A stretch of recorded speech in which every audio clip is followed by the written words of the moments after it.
وبشر بما تعملون بسم الله الرحمن الرحيم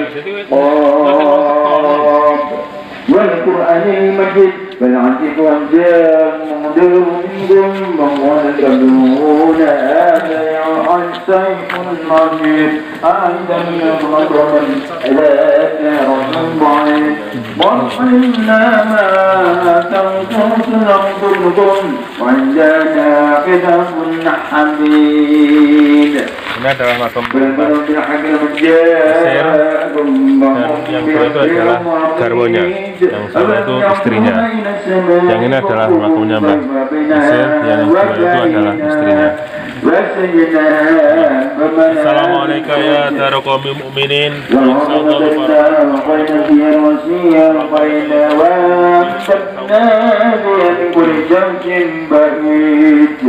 تبصرة وذكرى كل عبد منيب ونزلنا من سليمان بردا فأنبتنا به جنة وحب الحسين ونخلا شبقات لا تنبيد رزقا لعبدي وأحيينا به بلدة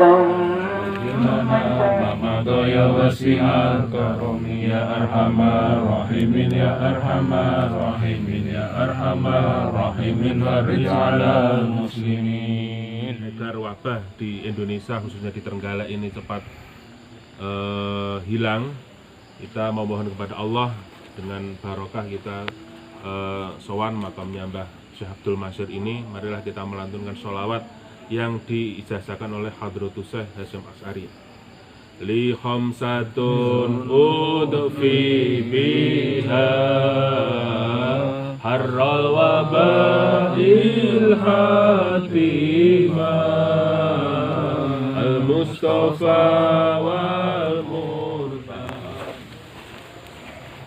Sahabat-sahabat, sekarang menjadi para pengasuh di Pondok Pesantren Al-Falah Ploso Mojo Kediri, kemudian di Lirboyo, di Jambes.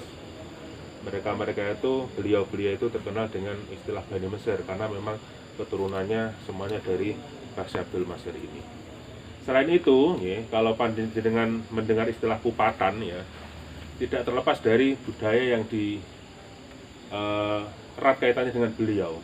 Karena dulu beliau ini pada zaman Belanda, ini mulai hari raya ke-1 sampai ke-8 ini dalam tanda kutip ditahan, ya, bukan ditahan, pokoknya diajak di pendopo agung sana. Nah, kemudian baru pada tanggal hari ke-8 beliau pulang ke dalamnya. Dan di saat pulang itulah, tepat di hari raya ke-8 itu orang-orang baru bisa sowan silaturahim ke dalamnya beliau.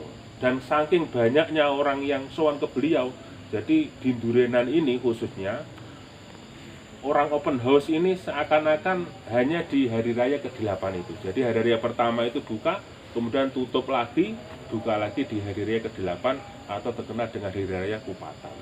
Dan itu turun-temurun sampai sekarang, bahkan di Durenan ini adalah satu-satunya tempat yang insya Allah di Indonesia ini yang ketika Kupatan dikunjungi ribuan orang dari berbagai tempat. Jadi itu ada sedikit kisah dari Syekh Abdul Masir atau terkenal dengan istilah Mbah Mesir. Ini makamnya beliau dan ini adalah istrinya beliau yang di sini ini. Nah, dan di sana tadi ada Masjid Joglo, ya, Masjid Joglo ini dulu sentranya Semaan yang didirikan oleh Kiai Hamid Zazuli atau Kusmi. Jadi begitu sahabat-sahabat, demikian. Mari kita lanjutkan ke perjalanannya ke makam berikutnya. Inilah Muhammad Ali.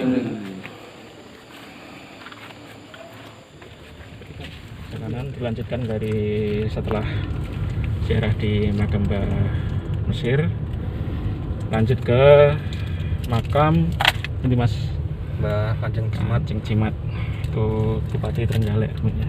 Yes. Pertama, Bupati Trenggalek pertama.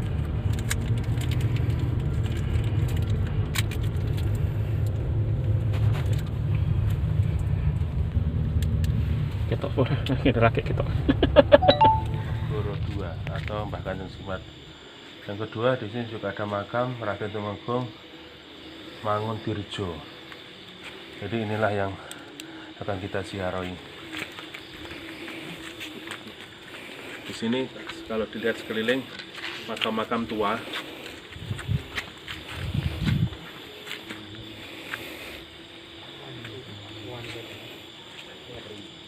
Nih. Allah dibuka Mas Guru kunci. Siap.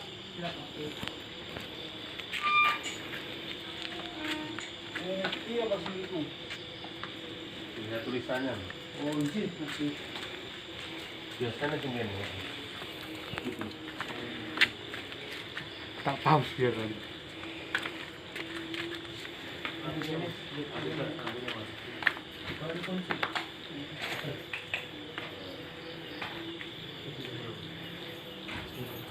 Ya coba dicatat.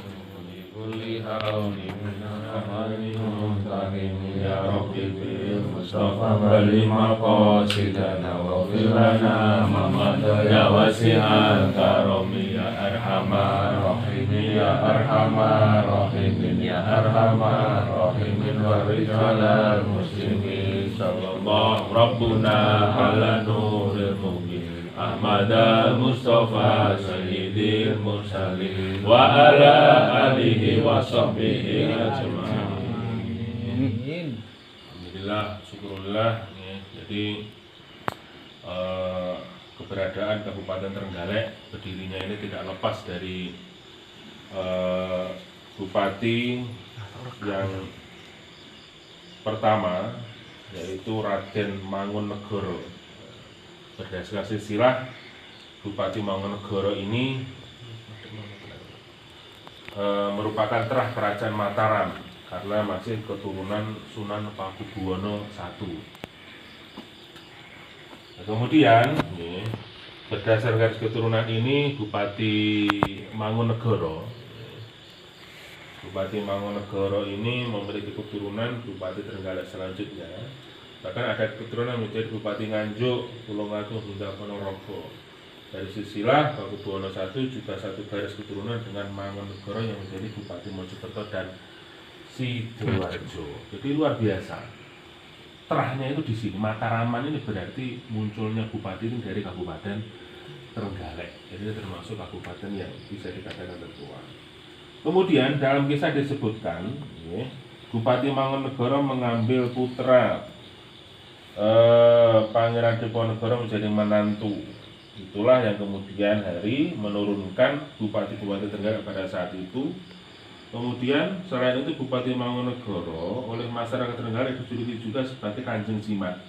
Hal ini tidak mengherankan sebab masyarakat Jawa Timur Bupati yang memiliki kelebihan akan mendapatkan gelar Kanjeng Jimat seperti halnya Mangunegoro. Jadi kalau tadi disebutkan sahabat RW ada Kanjeng Jimat di Pacitan, ya tidak muskil karena memang bupati-bupati yang mempunyai kanuragan kelebihan itu disebut Kanjeng Jimat seperti halnya Bupati Mangunegoro ini.